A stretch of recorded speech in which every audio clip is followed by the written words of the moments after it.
السلام علیکم جی۔ اعوذ باللہ من السلام۔ الشیطان الرجیم، بسم اللہ الرحمن الرحیم۔ جینا نے ابھی آج کے موضوع کے حوالے سے آپ کو تعارف دیا کہ حضرت شاہ ولی اللہ دہلوی رحمۃ اللہ علیہ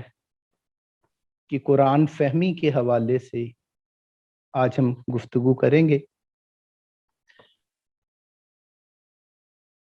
حضرت شاہ صاحب کا انتخاب آج کی نشست کے لیے اس لیے کیا گیا کہ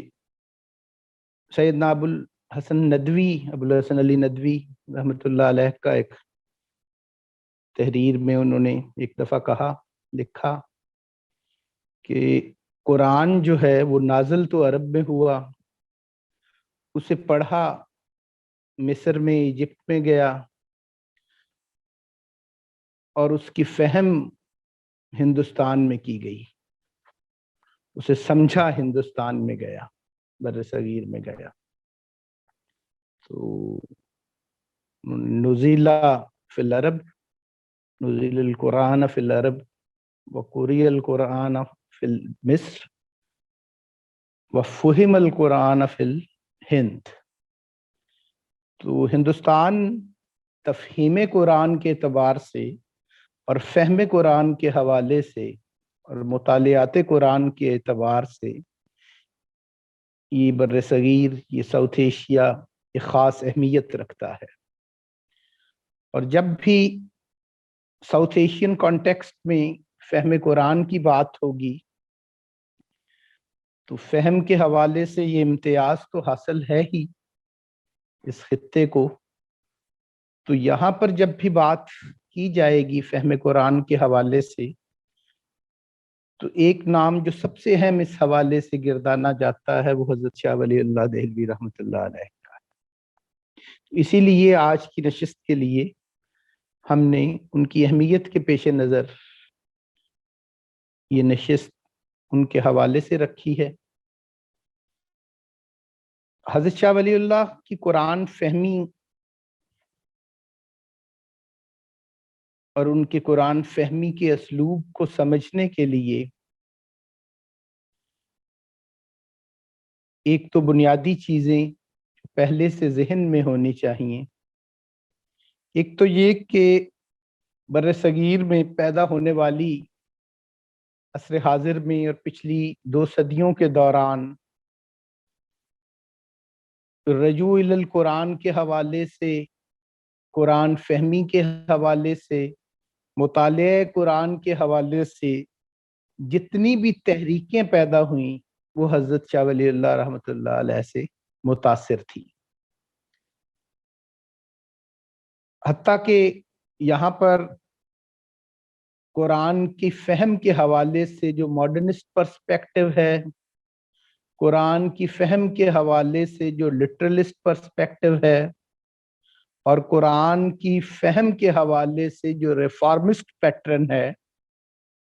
یہ سارے پرسپیکٹیوز بھی حضرت شاہ ولی اللہ رحمۃ اللہ علیہ سے کسی نہ کسی حد تک ضرور متاثر ہوئے ہیں۔ لیکن ماڈرنسٹ، لٹرلسٹ اور ریفارمسٹ کے اس متاثر ہونے کی وجہ سے ایک دو غلط فہمیاں بھی لوگوں کے اذہان میں پیدا ہوئیں، اور 2 بنیادی غلط فہمیاں اس حوالے سے آج کی گفتگو میں ان کے تذکرے سے ہم آغاز کریں گے، اور پھر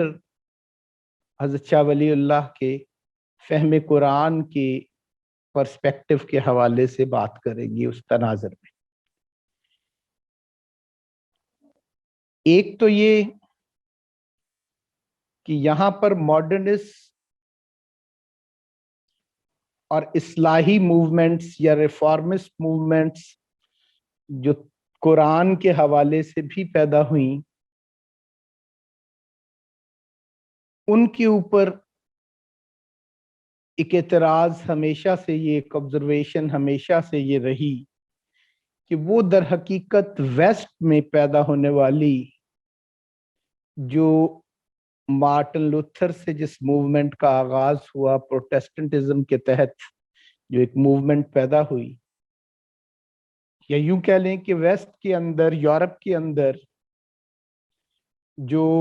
تحریک اصلاح جس نے جنم لیا، جو ریفارمسٹ موومنٹ یورپ میں پیدا ہوئی، تو ہمارے ہاں بھی یہ ماڈرنسٹ اور ریفارمسٹ موومنٹس جو ہیں، یوں کہہ لیں کہ اسی کے پیروی کے اندر پیدا ہوئی۔ اس بنیاد پر یہی جو موومنٹس تھیں، کیونکہ انہوں نے حضرت شاہ ولی اللہ علیہ کے قرآن فہمی کے اسلوب سے بھی سیکھا کچھ نہ کچھ اور استفادہ کیا، تو اس بنیاد پہ اس نتیجے تک پہنچنے کی کوشش کی جاتی رہی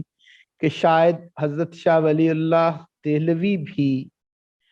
ان کی بھی رجوع الی القرآن اور فہم قرآن اور مطالعہ قرآن کی جو تحریک تھی، وہ بھی شاید اسی پروٹیسٹنٹ موومنٹ سے اور اسی اصلاح مذہب کی جو یورپ میں تحریک پیدا ہوئی، ریفارمسٹ موومنٹ، شاید اسی سے متاثر ہو کے وہ اس رخ پر چلے۔ ایک تو غلط فہمی یہ ہے، لیکن ایسا ہرگز نہیں تھا۔ ایسا کیوں ہوا؟ اس کی بنیادی وجہ یہ ہے کہ حضرت شاہ ولی اللہ کا ایک تعارف کہ انہیں ہندوستان میں یا بر صغیر میں قرآن کا پہلا مترجم قرار دیا جانے لگ گیا، اور اس قسم کی نیریٹیوز بھی سامنے آئے کہ حضرت شاہ ولی اللہ نے فارسی میں قرآن کا پہلا ترجمہ ہندوستان میں کیا، اور اس ترجمہ کرنے پر بے شمار علماء کی طرف سے اختلاف ہوا کہ کیا یہ ترجمہ کرنے کی روایت درست ہے یا نہیں۔ تو اس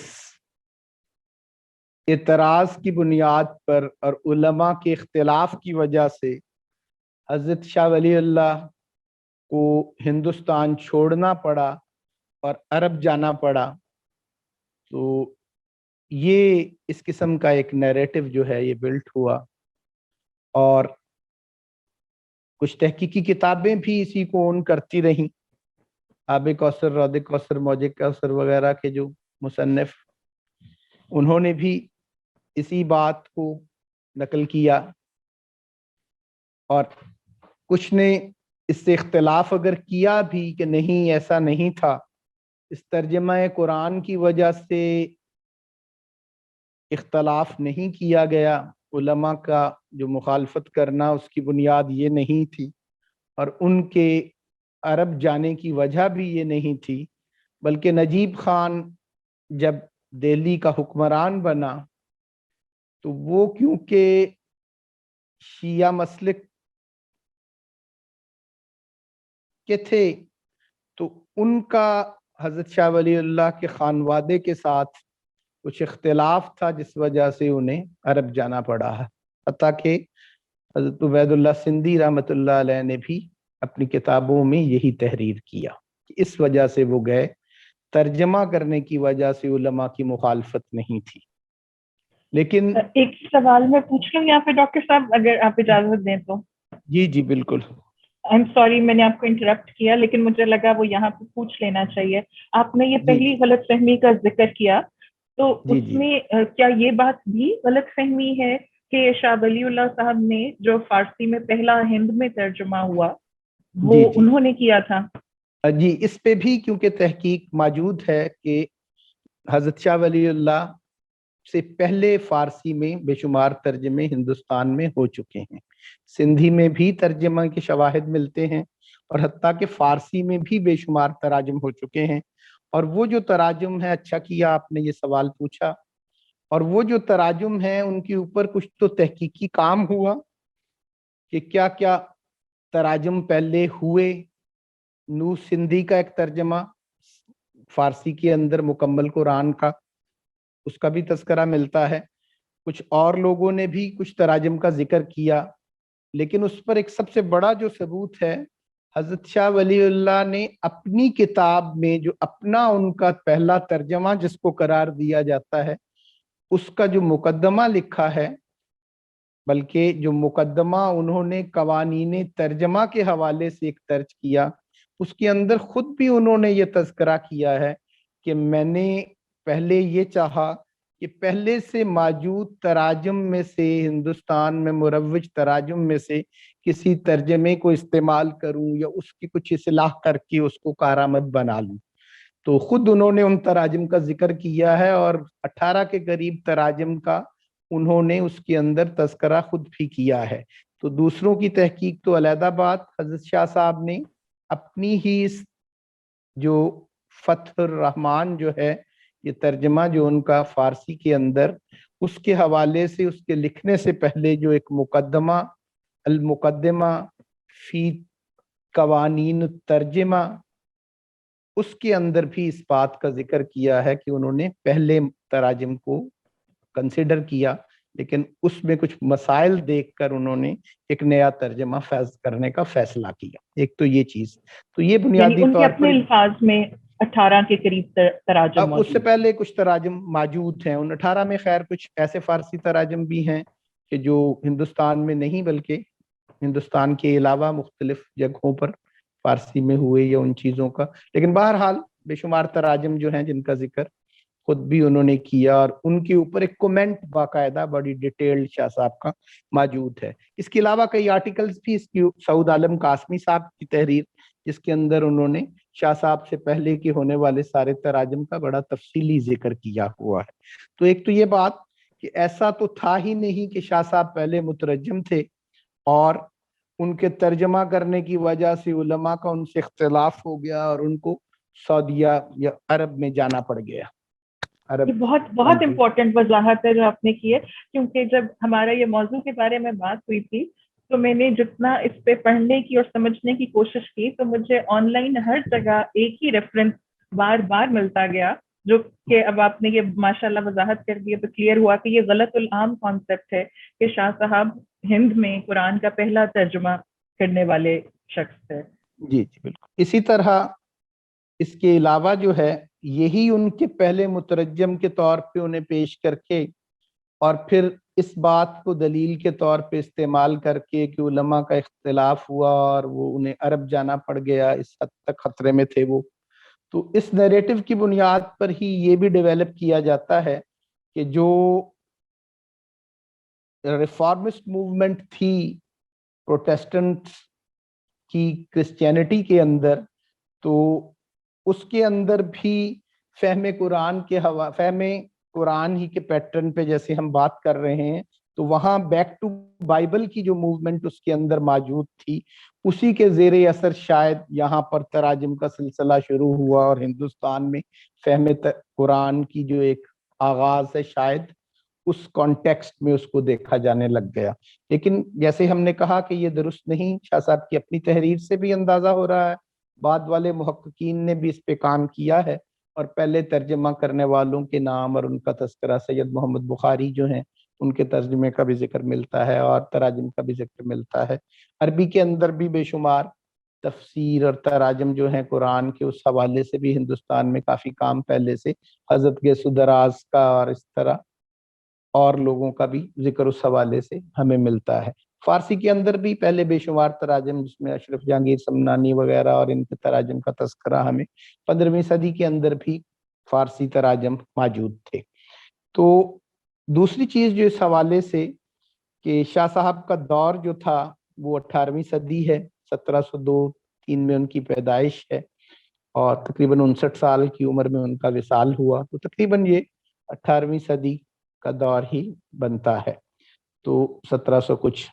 سارا یہ دور 1739 کے قریب ان کا یہ ترجمہ جو ہے مکمل ہوا، اور جس مقدمہ کی میں نے بات کی فی القوانین الترجمہ، تو وہ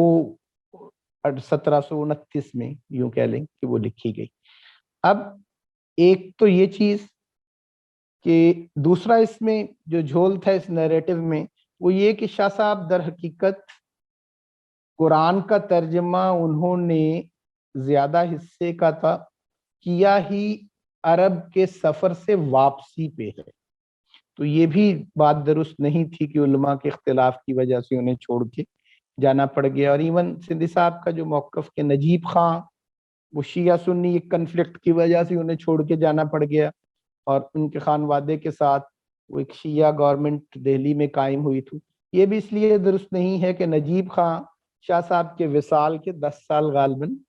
ان سے بعد میں وہاں پر حکمران بنے ہیں دہلی میں، اور ان کا ضرور ان کی خاندان کے ساتھ اختلاف تھا، لیکن ان کی زندگی میں تو وہ حکمران دہلی کے بنے ہی نہیں تھے ابھی. تو یہ بھی بات درست نہیں ہے. یہ دوسرا موقف اپنایا گیا ان کے عرب جانے کے حوالے سے.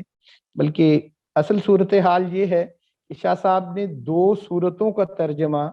اپنے عرب کے سفر سے پہلے کیا تھا، زہراوین کا یعنی سورۃ البقرہ کا اور سورہ آل عمران کا.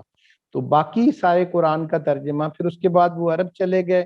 پھر جب واپس لوٹے تو واپس آ کے ان کے ایک عزیز نے جب ان سے قرآن پڑھنا شروع کیا تو ان کو پڑھانے کے لیے انہیں پھر ضرورت کا احساس ہوا کہ قرآن کا ترجمہ کیا جائے، اور سبقاً انہوں نے سبق دینے کے ساتھ ساتھ اس ترجمے کا آغاز کر دیا اور اس ترجمے کی تکمیل کی 1739 کے اندر. تو یہ ایک وضاحت آپ نے جیسے پوچھی تو اس پہ بات ہو گئی. تو اب سمجھنے کی بات یہ ہے کہ یہ جو نقطہ ہے کہ یہ ترجمہ کیونکہ پہلا انہوں نے کر دیا، ترجمہ کرنے پہ اختلافات تھے اور اس قسم کی جو ہمارے ہاں ایک بیانیہ موجود ہے، تو وہ ترجمے کا خیال یا اس کا پس منظر بھی وہی پروٹیسٹنٹزم، بیک ٹو دا بائبل کی جو موومنٹ تھی کرسچینٹی میں، اسی کے زیر اثر شاہ صاحب کی یہ خدمات بھی ہیں. کیونکہ بعد کے جو ہمارے ہاں ریفارمسٹ اور ماڈرنسٹ ہیں انہوں نے بیک ٹو بائبل کے زیر اثر اگر بیک ٹو قرآن کا ایک نعرہ لگایا تو اس میں تو کسی حد تک سچائی ہے، لیکن یہ کہنا کہ شاہ صاحب بھی اسی طرح ایک تحریک اصلاح جو تھی، ریفارمسٹ موومنٹ جو تھی پروٹیسٹنٹس کی، مارٹن لوتھر سے جس کا آغاز ہو رہا تھا، اسی کے زیر اثر انہوں نے بھی قرآن کی طرف رجوع اور بیک ٹو دا قرآن کی ایک تحریک شروع کر دی شاید، اور فہم قرآن کی طرف گئے. لیکن وہ اگر اس ریفارمسٹ موومنٹ کو تھوڑا سا اگر سمجھا جائے تو یہ بات بھی کافی واضح ہو جاتی ہے کہ وہ جو ریفارمسٹ موومنٹ تھی یا تحریک اصلاح تھی، مارٹن لوتھر جس میں ایک اہم نام کے طور پر ہم جس کا تذکرہ کرتے ہیں، تو اس موومنٹ کا سب سے جو بنیادی بات تھی جس کی بنیاد پہ مارٹن لوتھر نے بھی اپنا جو پورا جو اپنا اس کا تھیسس تھا یا اس کی کہہ لیں پروٹیسٹنٹزم کی ساری جو بنیاد تھی وہ بیک ٹو بائبل جس موومنٹ پر تھی، اس موومنٹ کا مرکزی نقطہ جو تھا در حقیقت یا اصل میں اس کی بنیاد میں جو بیسک تھیم تھا کہ اس تحریک اصلاح کا اور اس کا جو بنیادی تصور تھا اس کو لیٹن کے اندر لاطینی زبان کے اندر سولا اسکرپچورا کہا جاتا ہے، یعنی کہ سول اسکرپچر. تو لیٹن کے اندر یہ جو تصور یہ جس اصطلاح کا میں نے ذکر کیا ہے کہ یہ سول اسکرپچر کا کانسیپٹ تھا کہ جس کا مفہوم یہ ہے کہ مسیحیت کا واحد ماخذ صرف اور صرف بائبل ہے. یہ تحریک اصلاح کا بنیادی نظریہ تھا، یہی پروٹیسٹنٹزم کا بنیادی نظریہ تھا، اور یہی مارٹن لوتھر کی تحریک کی بنیاد تھی کہ مسیحیت کا، عیسائی مذہب کا، کرسچینٹی کا جو بنیادی ماخذ جو ہے صرف بائبل ہے، بائبل کے سوا اور کوئی اس کا ماخذ نہیں ہے. تو یہ سول اسکرپچر قرار دینا اور کرسچینٹی کا سول ڈیفائنر بائبل کو قرار دینا، یہ تھی تحریک اصلاح اور یہ تھی ریفارمیشن کی موومنٹ. تو اصل میں یہی دیکھنے کی اور اسی بات کا تجزیہ کرنے کی ضرورت ہے کہ کیا فہم قرآن کے حوالے سے حضرت شاہ ولی اللہ کی خدمات کسی طرح بھی اس تصور کے قریب ہیں یا اس سے بالکل ایک مختلف سمت پر کھڑی ہیں. تو حقیقت یہ ہے کہ شاہ صاحب کی قرآن فہمی کی جو تحریک تھی اور ان کے قرآن کا فارسی میں جو ترجمہ کرنا ہے اس کی وجوہات بالکل مختلف ہیں اور اس کی بنیاد میں جو نظریات ہیں وہ بالکل مختلف ہیں. ان کا قرآن کے بائبل کی طرح یوں سول اسکرپچر ہونے کے ساتھ ہرگز کوئی تعلق نہیں ہے کہ ہم یہ سمجھیں کہ اس سے متاثر ہو کے انہوں نے ایسا کیا. اور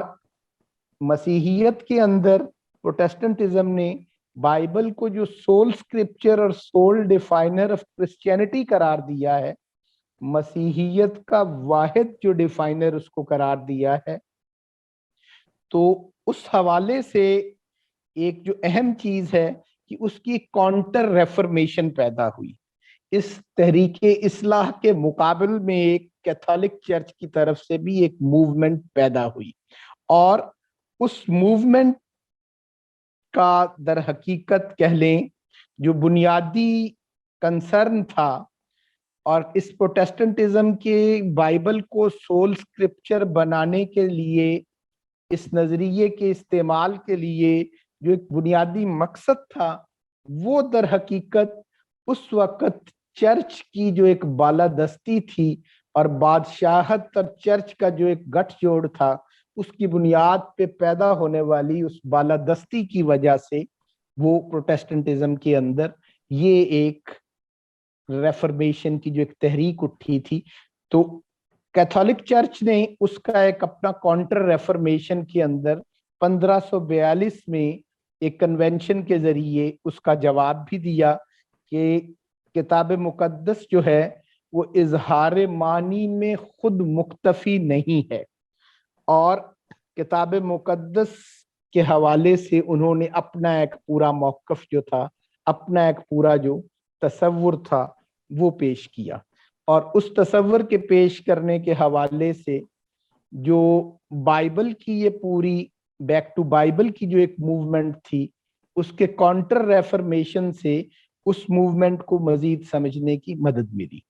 اب دیکھنے کی یہ ضرورت ہے کہ ہم نے یا جن لوگوں نے اس کو اس انداز میں دیکھا کہ بیک ٹو بائبل کی پیروی کے اندر شاید ہندوستان کے اندر بھی ایک ریفرمیشن کی موومنٹ کا آغاز ہوا، اور اس کا نقطہ آغاز حضرت شاہ ولی اللہ تھے، اور ان کے بعد جتنے بھی پھر ریفارمسٹ پیدا ہوئے ان کے پیدا ہونے کی گنجائش شاید اس سے پیدا ہو گئی. تو ایسا ہرگز نہیں ہے. نو ڈاؤٹ بعد میں تحریک اصلاح کے نام پر اور ریفارمیشن کے نام پر جو مساعی اور جو کوششیں ہندوستان میں ہوتی رہی، ان کا کسی حد تک اس بیک ٹو بائبل موومنٹ کے ساتھ تعلق ہے یا اس کی پیروی کے اندر وہ ہوئی، لیکن حضرت شاہ ولی اللہ رحمۃ اللہ علیہ کا اس موومنٹ کے ساتھ یا اس سے متاثر ہونا کسی حد تک درست نہیں ہے، اور نہ ہی وہ کسی طرح اس قسم کی ریفرمیشن موومنٹ کا آغاز کرنے والے ہیں ہندوستان میں، بلکہ ان کی فہم قرآن کے مقاصد بھی کچھ اور تھے. اور ایک پہلی بات یہ کہ اس کو اس براڈ کانٹیکسٹ میں، ریفرمیشن کے کانٹیکسٹ میں دیکھنے کی بجائے ہمیں ساؤتھ ایشین کانٹیکسٹ میں اور انڈین کانٹیکسٹ میں دیکھنے کی ضرورت ہے، اور اس کو 18ویں صدی کے کانٹیکسٹ میں دیکھنے کی ضرورت ہے کہ آخر حضرت شاہ ولی اللہ نے فہم قرآن کے حوالے سے جس تحریک کی بنیاد ڈالی، اور اس کے بعد ان کے دو بیٹوں نے اردو کے اندر بھی تراجم کیے، ایک لفظی ترجمہ تحت اللفظ ترجمہ، اور دوسرا اس کا ایک بامحاورہ ترجمہ جو تھا قرآن کا، شاہ عبد القادر کا اور شاہ رفیع الدین کا. تو اس خانوادے کی یہ جو تحریک تھی، اس کا اپنا کانٹیکسٹ کیا ہے، اور 18ویں صدی کے کانٹیکسٹ میں اور ساؤتھ ایشیا اور انڈیا کے کانٹیکسٹ میں اس کو دیکھنے کی ضرورت ہے. اس کو وہ کالونیل کے اس پیٹرن پر، اس کو بھی کالونیلزم کے زیر اثر دیکھنے کی ضرورت نہیں ہے، کیونکہ یہ کالونیلزم سے پہلے کا ایک پیٹرن ہے. اس کو اس انڈین کانٹیکسٹ میں سمجھنے کی ضرورت ہے. تو یہ بہت اچھا ہوا ہے آپ یہاں پہ اس پوائنٹ پہ آئے ہیں. میں آپ کو یہ درخواست کروں گی، ہمارے پاس ایک سوال آیا ہوا ہے، اور سنس آپ نے ابھی کالونیلزم کی بات کی تو یہ بہت میرا خیال ہے نیچرل کنیکشن بن گیا ہے. سوال ہمارے پاس یہ آیا ہوا ہے کہ کیا شاہ ولی اللہ رحمۃ اللہ علیہ نے احمد شاہ ابدالی کو دلی پہ حملہ کرنے کے لیے خط لکھا تھا؟ احمد شاہ کے حملے کے نتیجے میں ہندوستان کے جنگجو جاٹ کمزور ہوئے اور ملک انگریزوں کی غلامی میں بہت آسانی سے چلا گیا. جن سے آپ نے سب کانٹیننٹ کی بات کی تو یہ بڑا سوال سے زیادہ یہ ایک رائے ہے آپ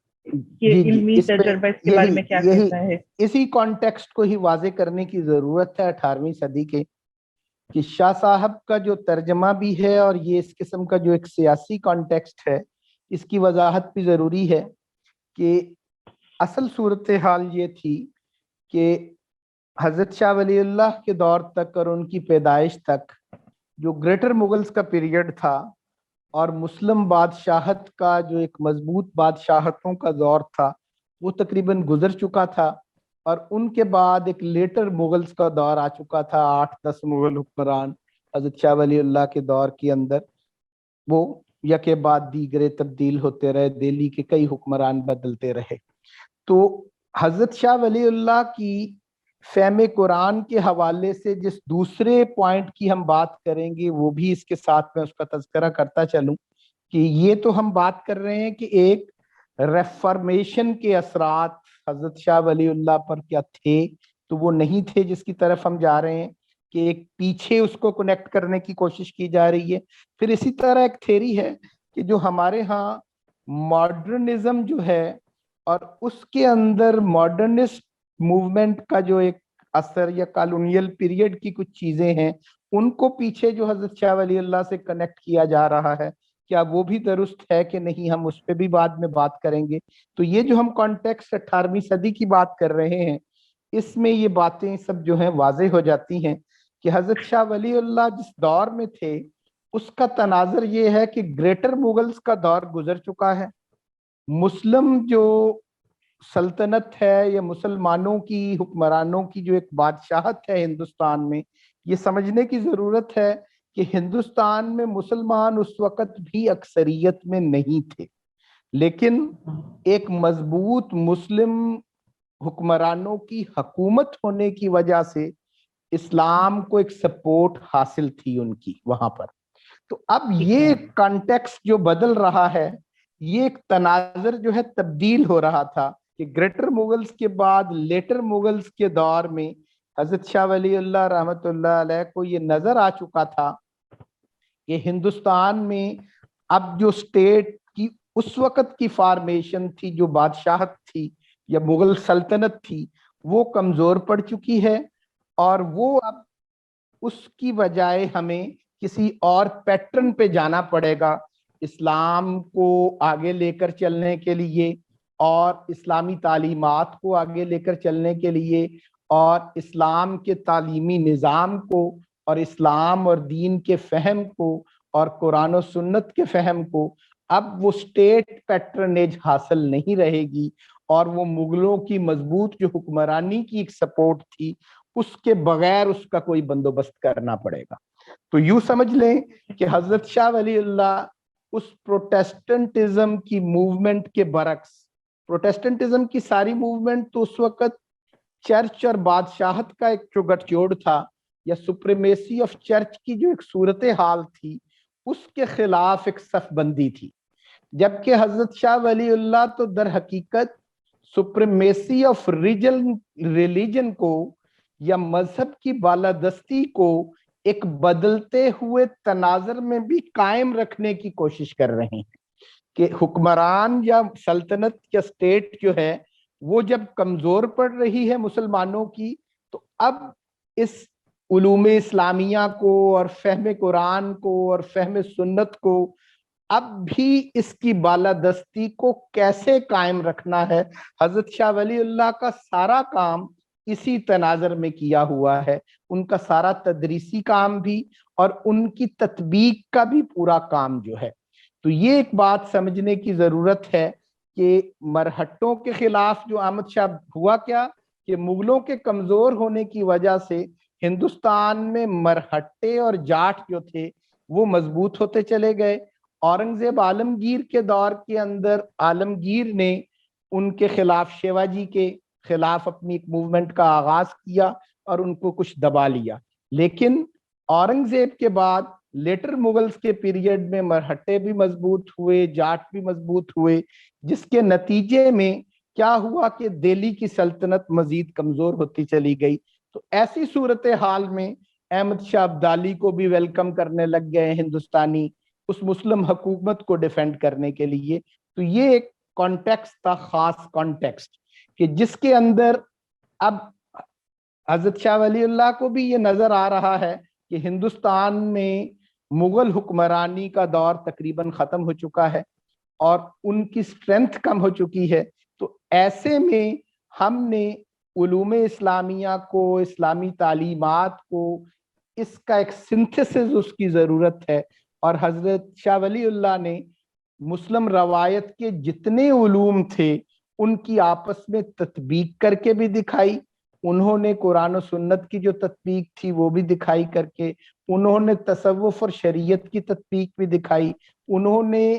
قرآن اور حدیث کو بھی سنتھسائز کر کے دکھایا, انہوں نے شیعت اور سنیت کی بھی تطبیق کر کے دکھائی, ان سب چیزوں کو سنتھسائز کر کے دکھایا. تو انہوں نے تصوف کے اندر کی وحدت الوجودی اور وحدت الشہودی جو موومنٹس تھیں, تحریکیں تھیں, ان کی بھی تطبیق کر کے دکھائی, ان کو بھی سنتھسائز کر کے دکھایا. تو کہنے کا یہ مقصد ہے کہ شاہ ولی اللہ کا جو کانٹیکسٹ تھا اور 18ویں صدی کا جو کانٹیکسٹ تھا وہ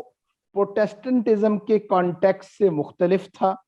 شاہ ولی اللہ مسلم حکمرانوں یا مسلم حکومت کا جو ایک مضبوط دور تھا اس کے خلاف کسی جد و جہد میں بھی نہیں تھے, اور نہ ہی حضرت شاہ ولی اللہ کسی طرح اس دور کی جو مسلم اتھارٹی تھی یا جو علماء کی ریلیجیس اتھارٹی تھی, نہ ہی پروٹیسٹنٹزم کی طرح کسی طرح اس کو بھی چیلنج کرنے جا رہے تھے, بلکہ اس گیپ کے اندر, اس خلا کے اندر کہ جو مسلم حکمرانی کے ایک مضبوط دور کے خاتمے پر پیدا ہو رہا تھا, تو اس ریلیجیس سپریمیسی کو قائم اور بحال رکھنے کے لیے ان کی ساری مساعی تھی اور ساری جد و جہد تھی. تو یہ ایک چیز واضح کرنے کی ضرورت تھی اس حوالے سے کہ یہاں کا کانٹیکسٹ بالکل مختلف تھا. پھر آگے اس کنٹریبیوشن کے حوالے سے کہ جو سول ڈیفائنر بائبل کو کہا ریفارمسٹ نے, تو حضرت شاہ ولی اللہ نے اور سول ڈیفائنر بائبل کو کہہ کے باقی ساری مسیحی روایت کا انکار کر دیا. تو حضرت شاہ ولی اللہ نے یہ درست ہے کہ قرآن کے مطالعے اور قرآن کی فہم کو رواج دینے کی ایک کوشش ہندوستان میں کی, اور اس کے حوالے سے ان کی جسی مقدمہ میں جس کا میں نے تذکرہ کیا کہ المقدمہ فی ترجمۃ القرآن, اس کے حوالے سے ایک بات جو انہوں نے خود اس میں بھی کہی کہ ان کی خواہش کیا تھی, قرآن فہمی کا یہ جو ماحول پیدا کرنا اور قرآن کا اپنا ترجمہ بھی جو انہوں نے کیا, ان کی بنیادی خواہش یہ تھی کہ جس طرح ہندوستان کے اندر کچھ حلقے ہوتے ہیں, علمی حلقے, کچھ سٹڈی سرکلز ہوتے ہیں مثنوی مولانا روم کے حوالے سے, اسی طرح عطار کی منطق الطیر جو کانفرنس آف دا برڈز جو ہے اس کے حوالے سے وہاں پر سٹڈی سرکلز تھے, کچھ حلقے تھے. تو یہ جو ایک روایت ہے کہ مثنوی کو اور منطق الطیر کو, اس کو حلقوں میں پڑھنا اور کچھ لوگوں کا اکٹھا ہو کے پڑھنا, اسی روایت کی طرح قرآن کو بھی اسی انداز میں حلقوں میں ہی بیٹھ کر پڑھا جائے. تو یہ جس تحریک کا انہوں نے یہاں پر بنیاد ڈالی, اور اس کے پیچھے ان کی جو یہ خواہش تھی کہ اولین دور کے اندر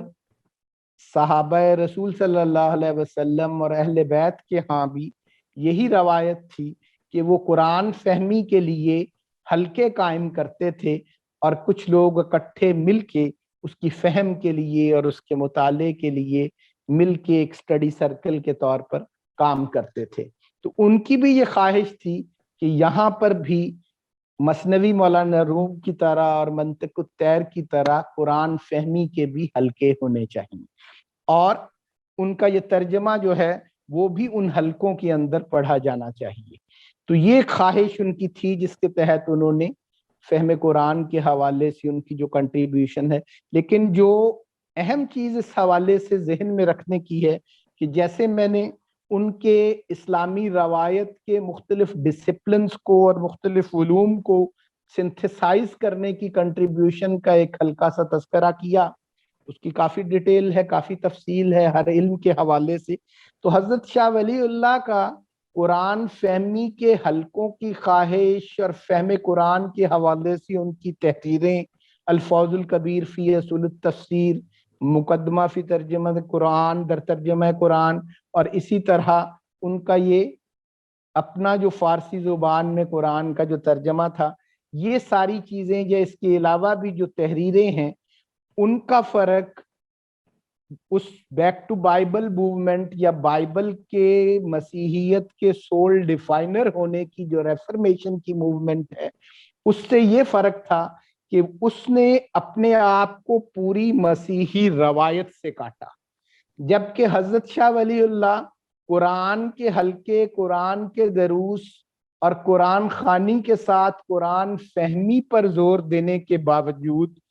اس پوری اسلامی روایت سے نہیں کٹ رہے، بلکہ قرآن فہمی کو بھی اسی اسلامی روایت کے اندر ہی رکھتے ہوئے اس کو فروغ دینے کی کوشش کر رہے ہیں. اور ان کی تطبیق کا کام اور دین کے ہر ڈسپلن کے اندر ان کی کنٹریبیوشن حدیث کے حوالے سے، سنت کے حوالے سے، سیرت کے حوالے سے، تصوف کے حوالے سے، فقہ کے حوالے سے، تو تصوف کے حوالے سے، تو دین کے ہر شعبے کے اندر ان کی جو خدمات ہیں اس کی بنیاد پر یہ کبھی نہیں کہا جا سکتا کہ انہوں نے قرآن کو اس طرح کا سول اسکرپچر بنا کر پیش کیا کہ جیسے پروٹیسٹنٹس نے بائبل کو پیش کیا، کہ جس کی بنیاد پہ اسلام کی پوری روایت کا انہوں نے انکار کر دیا پروٹیسٹنٹس کی طرح. بلکہ اس کے برعکس انہوں نے اس کانٹیکسٹ کے اندر کہ جہاں مسلم بادشاہت کمزور ہو چکی تھی دہلی کے اندر، انہوں نے ان حالات کے اندر یہ کنٹریبیوشنز دی کہ ساری مسلم روایت کے ڈیفرنٹ ڈسپلنز کو آپس میں سنتھسائز کیا، ان کی تطبیق کی اور قرآن کے حلقوں کو بھی رواج دیا اسی روایت کو اور مضبوط کرنے کے لیے. تو یہ بالکل ایک اور رخ کی تحریک ہے، اس کا تناظر بالکل مختلف ہے. تو یہ ایک پہلی غلط فہمی تھی جس کے ازالے کی ہم نے بات کی قرآن فہمی کے حوالے سے. اب ایک دوسری بات جس کی طرف ہم بڑھنے لگے ہیں وہ ایک دوسرا پرسپیکٹو یہ تو تھا کہ ریفارمسٹ پرسپیکٹو کے کیا اثرات تھے حضرت شاہ ولی اللہ پہ، تو ہرگز نہیں تھے. اس تناظر میں ہم نے بات کی کہ یہ اس سے بالکل ایک جدا پرسپیکٹو تھا، اور یہ اسلامی روایت کو قائم رکھنا اور اسلامی روایت کو ایکسٹینڈ کرنے کی کوشش تھی مسلم حکومت کے کمزور ہونے کی صورت میں، ان حالات میں، نہ کہ مسلم اتھارٹی یا مسلم ریلیجیس اتھارٹی سے ٹکرانے کی کوشش تھی یا پھر وہ مسلم حکمرانوں سے ٹکرانے کی کوئی صورت تھی. بلکہ اسلام کی سیاسی ڈکلائن کے دور کے اندر بھی اسلامی روایت کو مستحکم رکھنے کے لیے تطبیق کی خدمت بھی، سنتھسس کی خدمت بھی، اور قرآن فہمی کو رواج دینا اور اس کے ترجمے کی کوشش کرنا، اور اسی طرح تعلیم کے نصاب کی ایک ترتیب کا کام جو تھا مدرسہ رحیمیہ کے تحت، ان کی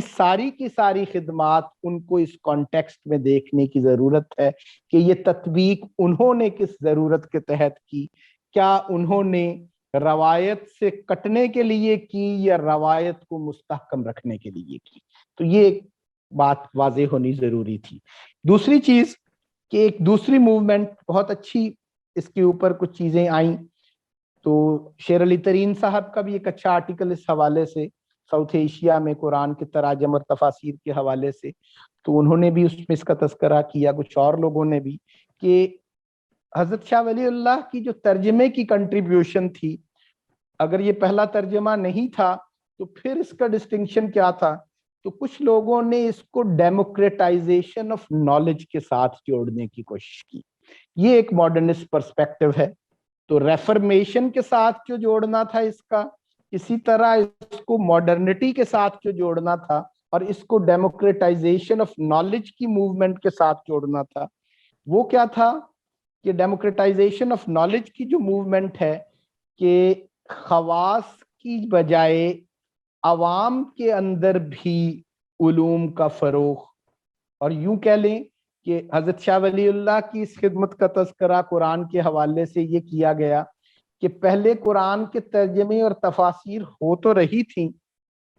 ہندوستان میں بھی ہو رہی تھیں، فارسی میں بھی ہو رہی تھیں، لیکن وہ سارے کے سارے تراجم، وہ ساری کی ساری تفاسیر شاید خواص کے لیے تھیں،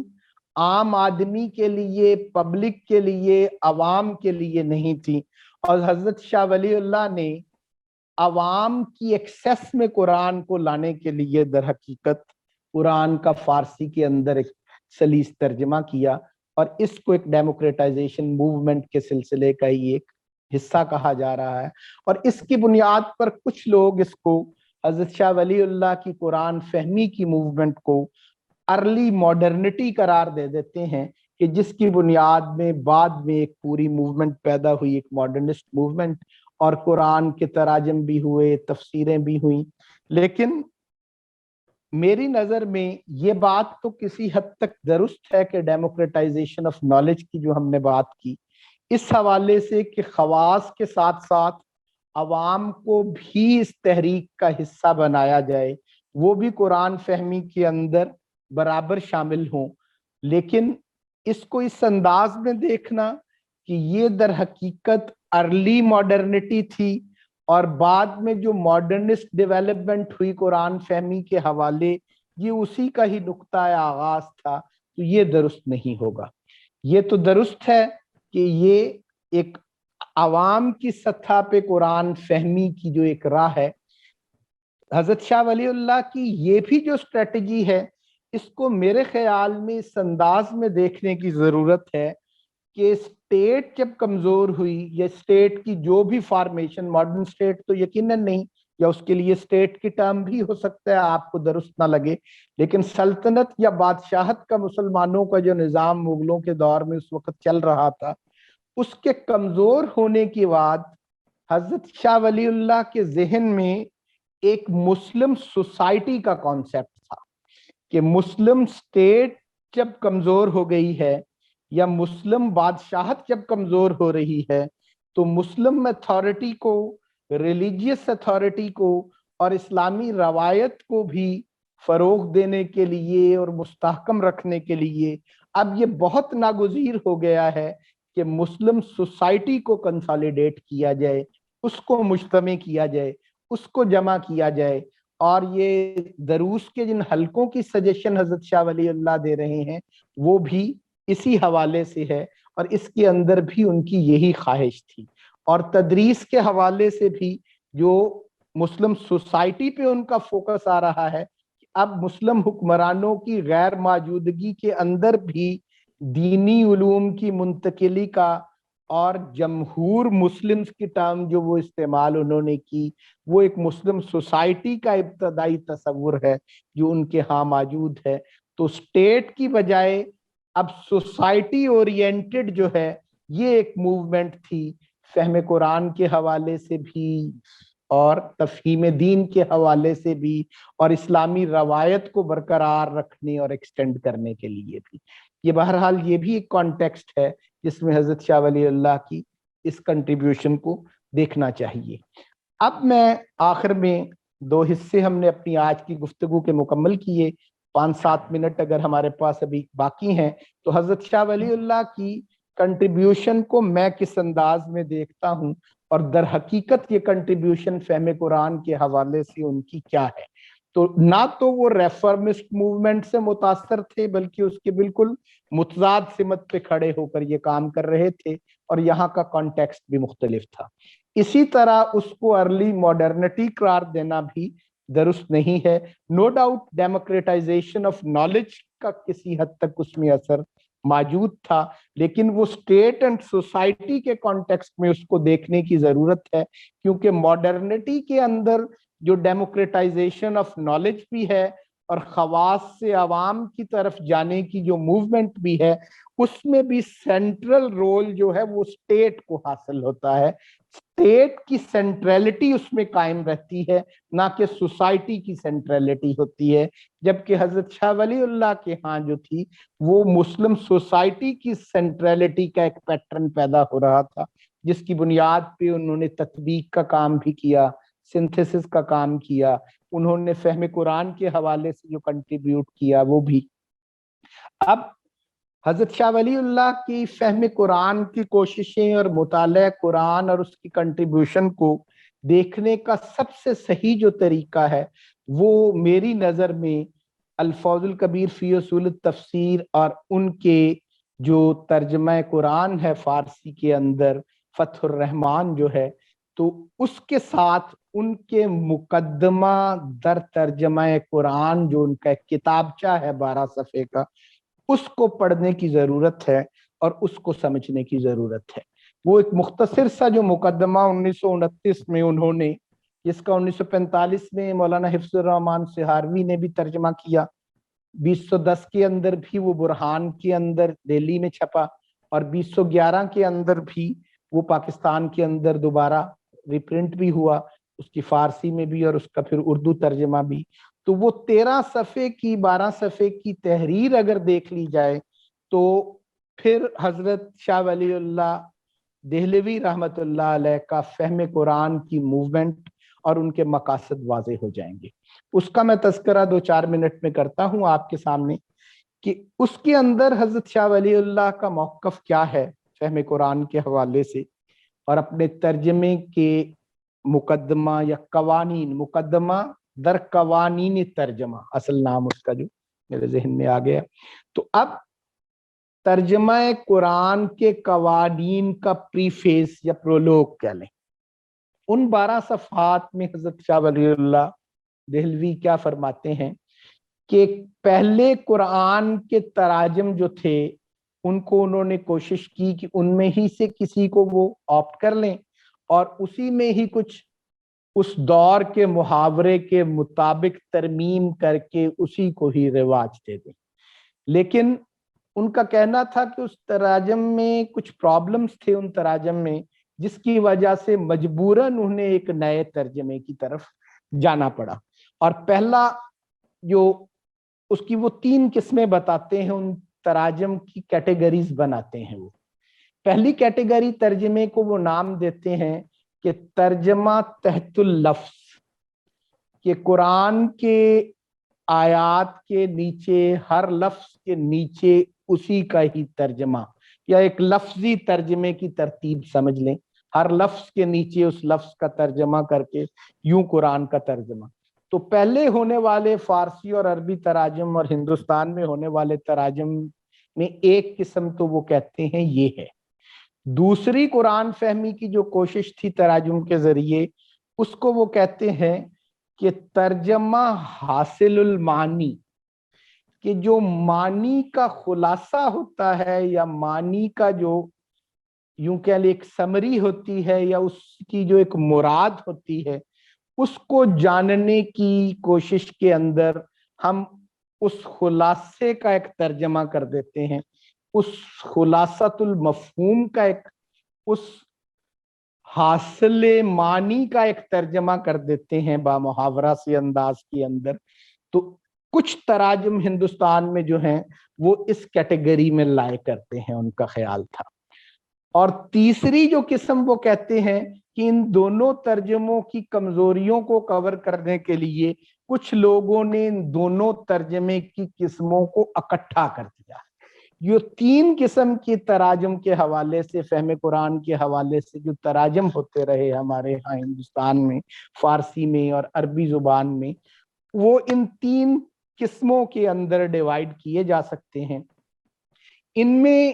جو ایک بہت بڑی جس خامی کی نشاندہی کی ان تراجم میں کہ تحت اللفظ کا ترجمہ کرتے ہوئے وہ پوری آیت کا ایک جو مفہوم ہے وہ اس حد تک واضح نہیں ہو پاتا، اس میں یہ دقت تھی، اور اختصار جو ہے وہ زیادہ تھا، پھر اس اختصار کی وجہ سے کچھ رکاوٹیں پیدا ہو رہی تھی۔ دوسری طرف بامحاورہ ترجمے میں اس کے اندر جو ترجمہ حاصل المانی تھا، اس کی میننگز کی جو مراد ہے یا مفہوم ہے یا اس کی جو سمری ہے، اس کو ٹرانسلیٹ کر کے بیان کر دینے میں حضرت شاہ ولی اللہ کی نظر میں جو سب سے بڑا خدشہ تھا، اور یہی ان کی قرآن فہمی کا اسلوب ہے، اور یہی ان کی قرآن فہمی کو سمجھنے کا اصل رخ ہے، ان کی نظر میں اس میں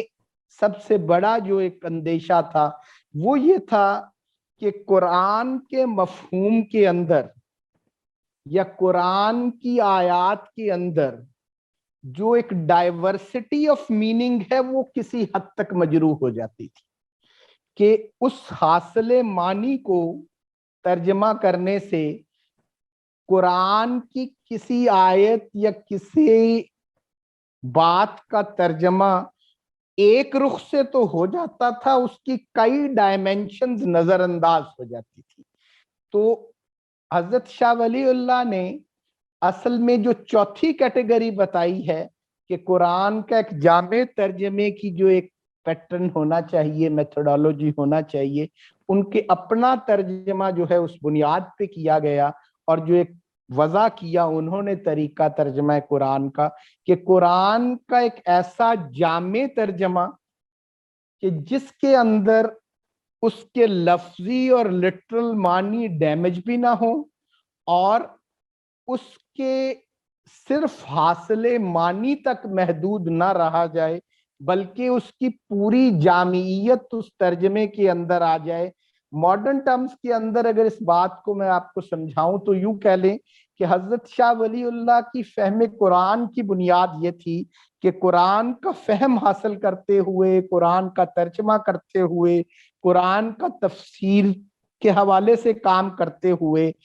فکسٹی آف میننگ کا شکار ہونے سے بچنے کی کوشش تھی۔ تو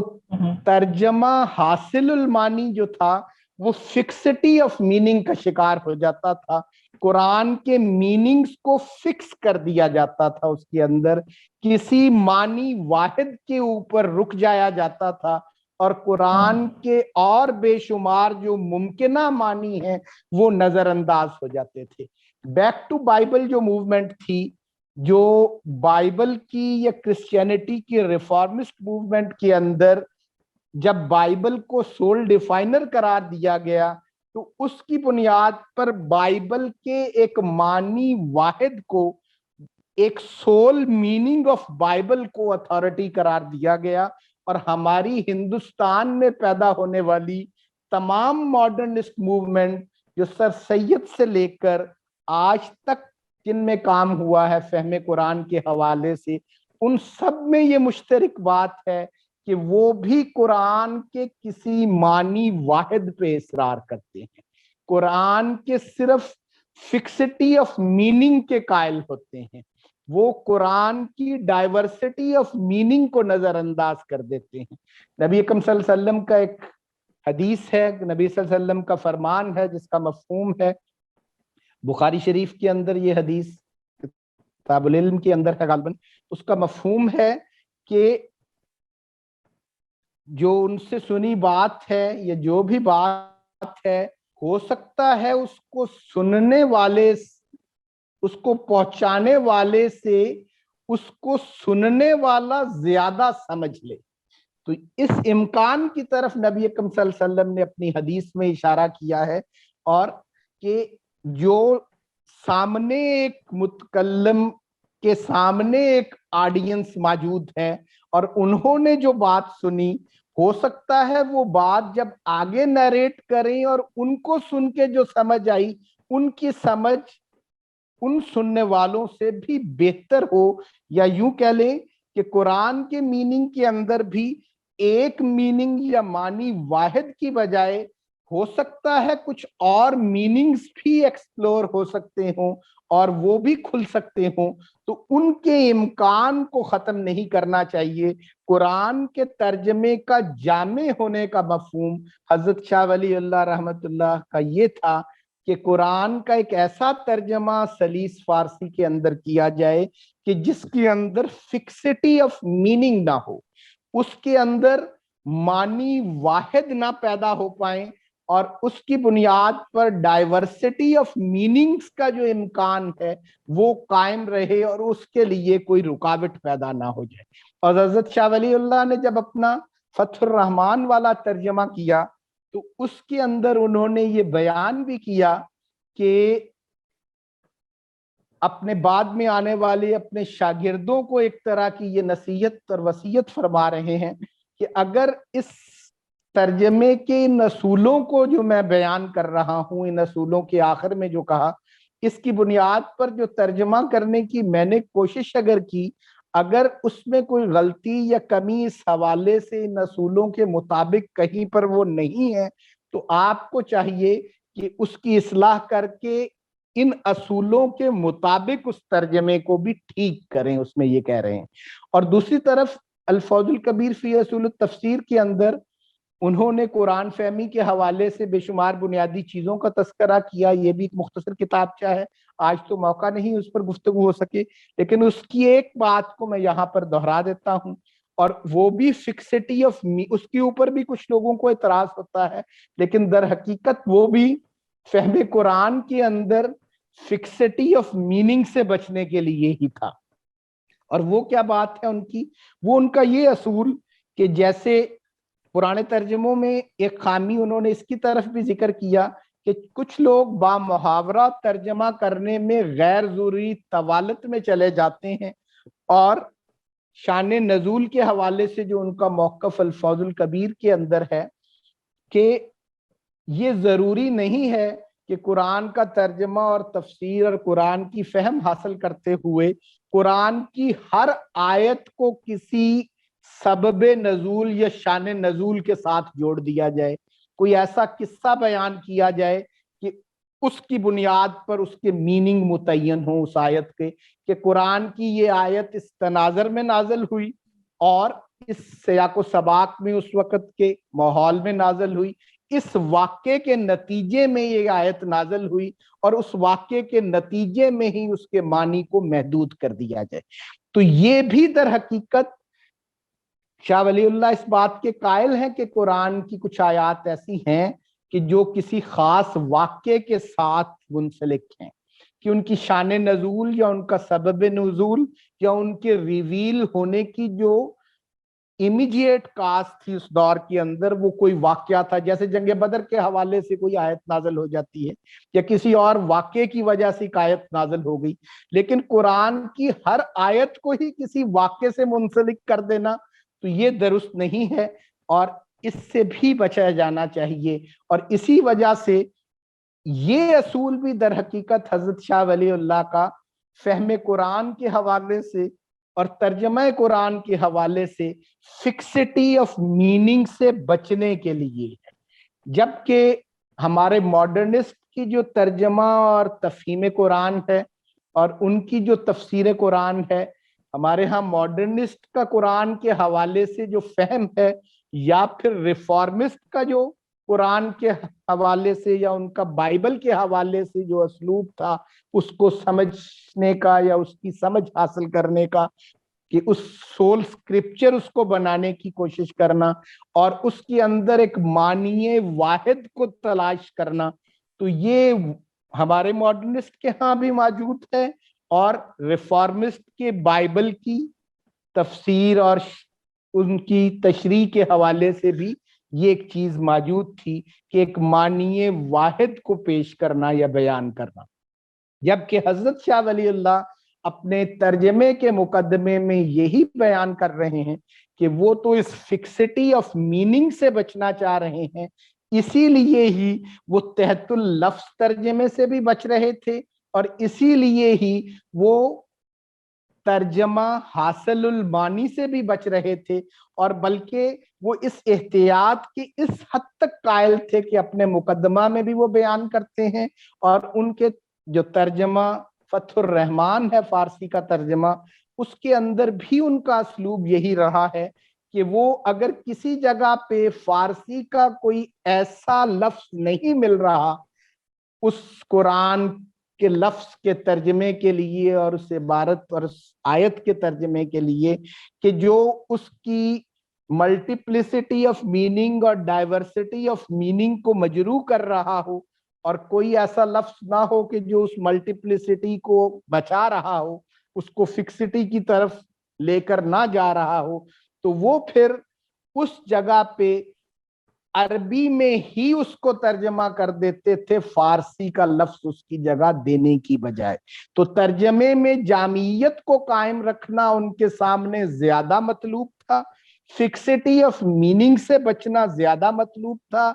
اس کی معنی کی وسعت کو قائم رکھنا زیادہ مطلوب تھا، اور اس ڈائیورسٹی کو قائم رکھنا زیادہ مطلوب تھا۔ تو حضرت شاہ ولی اللہ دہلوی رحمت اللہ علیہ کا جو ترجمے کا اسلوب تھا، اس کے حوالے سے یہ دو باتیں آپ کے ذہن میں ہونی چاہیے کہ وہ تعویل واحد کے قائل نہیں تھے ریفارمسٹ کی طرح اور ماڈرنسٹ کی طرح، بلکہ وہ فکسٹی آف میننگ کو اچھا نہیں جانتے تھے اور ہر آیت کے اندر فکسٹی آف میننگ کے قائل بھی نہیں تھے۔ شان نزول یا سبب نزول کے کسی واقعے کی بنیاد پر اگر کچھ آیات کے اندر کوئی ایسی فکسٹی ہے تو اس کو تو اون کرتے تھے، لیکن قرآن کی ہر آیت کو ایک فکسٹی دے دینا اور اس کی ایک تعویل واحد کے اوپر کاربند ہو جانا، یا اس پورے کے پورے مفہوم قرآن کے کو ایک یونیلینئر انداز میں ڈیفائن کرنے کی کوشش کرنا، اس کے وہ ہرگز قائل نہیں تھے، اور یہی ان کی فہم قرآن کا اسلوب تھا۔ تو خلاصہ یہ ہوا کہ ایک تو حضرت شاہ ولی اللہ کی فہم قرآن کو 18ویں صدی کے ہندوستانی تناظر میں دیکھنے کی ضرورت ہے، نہ کہ ریفارمسٹ اور ماڈرنسٹ کے تناظر میں، ایک براڈر کانٹیکسٹ میں دیکھنے کی بجائے ایک لوکل کانٹیکسٹ میں دیکھنے کی ضرورت ہے۔ اور دوسرا، ٹیکسٹ ریڈنگ کے اعتبار سے اور فہم قرآن کے اعتبار سے، مطالعہ متن کے اعتبار سے، ان کے اس مقدمہ در قوانین ترجمہ جو ہے اس کو بھی پڑھنے کی ضرورت ہے، ان کے ترجمے کی اصل مقاصد کو سمجھنے کے لیے بھی، ان کی تفہیم قرآن کے اصولوں کو سمجھنے کے لیے بھی، اور ان کی حکمتوں کو سمجھنے کے لیے بھی۔ ڈیموکریٹائزیشن آف نالج کا اس حد تک ہم تسلیم کرتے ہیں، اور ایک طرف یہ بھی سمجھنا کہ یہ اسٹیٹ سینٹرڈ کی بجائے ایک سوسائٹی سینٹرڈ موومنٹ تھی، اور ایک جمہور مسلم جو تھا یا ایک مسلم امت کا جو ایک تصور تھا، مسلم بادشاہت کے کمزور ہونے پر اس کی کنسالیڈیشن کی ایک کوشش جو تھی، اس کے اندر علوم کی ایسی تطبیق اور علوم کی اس طرح کی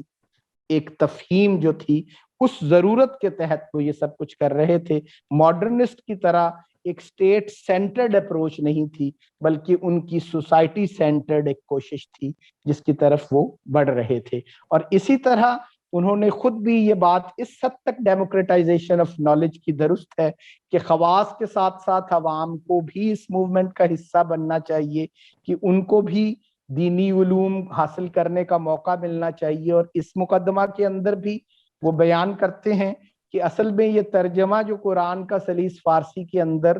انہوں نے تدریس کی ایک ضرورت کے تحت کروایا، ایک طالب علم کو کرانے لگے، جب پڑھانے لگے قرآن کا ترجمہ، تو انہوں نے اپنی دانش مندی کے اصولوں کا تذکرہ جو کیا ہے، یا ان کی پیڈاگوجیکل میتھڈز کے اوپر جو تحریر ہے رسالہ دانش مندی، اس کے اندر تدریس میں بھی وہ ضروری سمجھتے ہیں کہ استاد کو چاہیے کہ وہ جس متن کو پڑھا رہا ہے، اگر جاننے والے کی زبان مختلف ہے تو اس کا ترجمہ اس کے سامنے وہ بیان کرے۔ تو یہ ترجمہ کلاس روم نیڈ کے تحت انہوں نے نو ڈاؤٹ کیا، اور ایک سوسائٹی کے کانٹیکسٹ میں اس کو دیکھنے کی ضرورت ہے، مسلم سٹیٹ جب کمزور ہو رہی تھی۔ اور سب سے بڑی بات کہ اس کا اسلوب اور اس کی میتھڈالوجی جو ہے کہ وہ فکسٹی آف میننگ سے بچ کر ایک تفہیم قرآن حاصل کرنے کی جو کوشش ہے، یہ بالکل اس کے مقاصد